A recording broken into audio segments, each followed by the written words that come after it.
People, Choices, and the Economy by Victoria Baugh.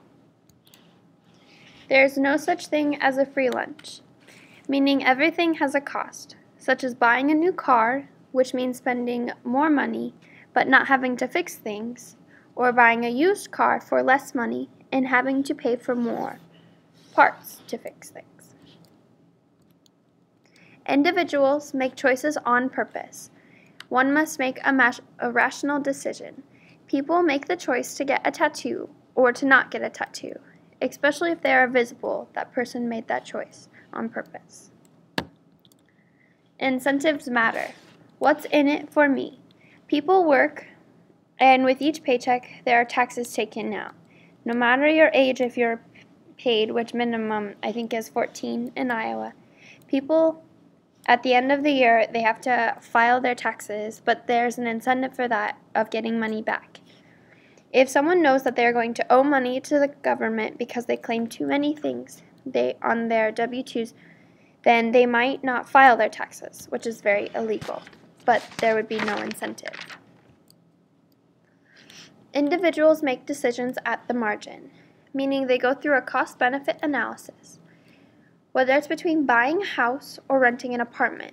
If you were to buy a house, it would be more expensive up front, but in the long run, it would be cheaper. If you were to rent an apartment, it would be cheaper in the beginning, but in the long run, it costs you more money.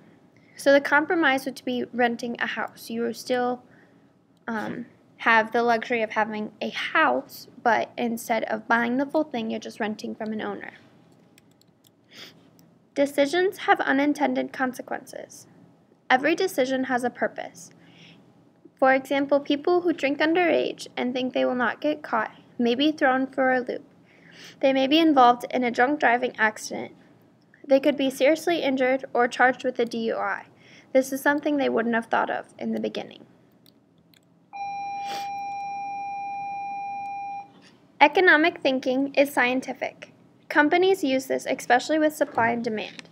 The more supply you have with a little demand, then the cost would be less. But if you have a low supply and a high demand, the cost would be more.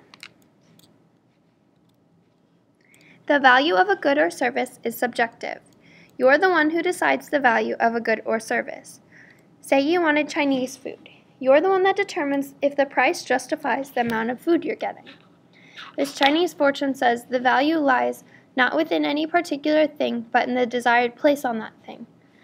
Which means if you wanted more food, then you might have to pay more, but you have to decide whether, say, $10 was too much for Chinese food or it was just right.